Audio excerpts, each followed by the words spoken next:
Баршаңызға сәлем. Сіздермен Айгерім. Бүгін сіздерге тез дайындалатын, ортасы ылғалды болып шығатын дәмді шоколадты пирогтың рецептісімен бөлісетін боламын. Бізге керекті ингредиенттерді видеоның астына жазып қоямын. Бізге ұн, сүт, қант, жұмыртқа, какао, сұйық май, тұз, сары май, қопсытқыш қажет болады. Ең алдымен таза ыдысымызға жұмыртқа, оның үстіне қант, тұз салып, миксермен аппақ болып көпіргенше жақсылап араластырамыз.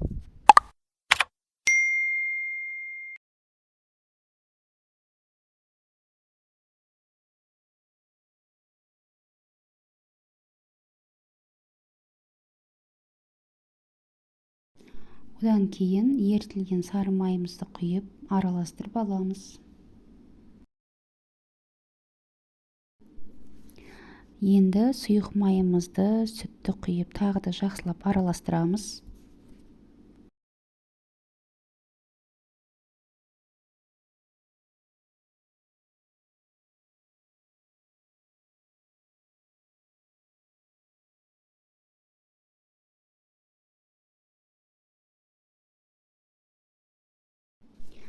Електен өткізіп, ұн мен қопсытқышты саламыз.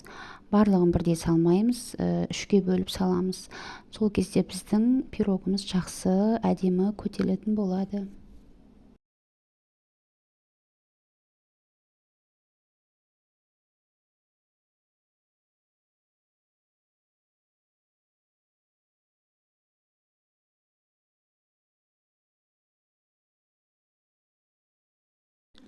Енді елекке какаоны салып, оны да бөліп салып, миксермен жақсылап араластырамыз.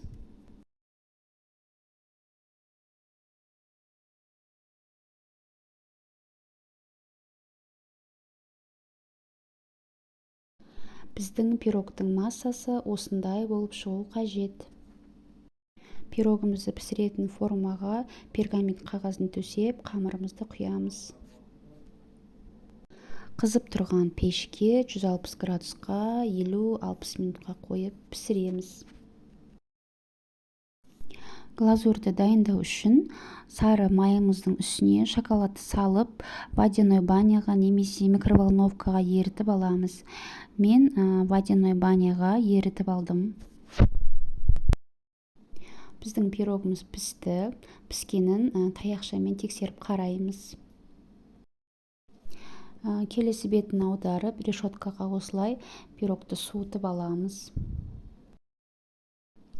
Және де пирогымыздың үстіне толықтай суыған глазурымызды осылай құйып, әдемілеп жағып шығамыз.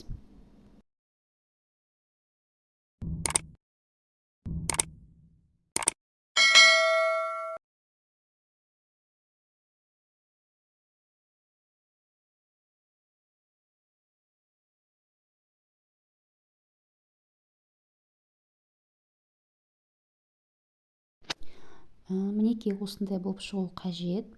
Негізі әсемдеу міндетті емес, өздеріңіздің қалауларыңыз бойынша. Мен үйде бар осындай миндаль жаңғағымен пирогымды әсемдеп қойдым.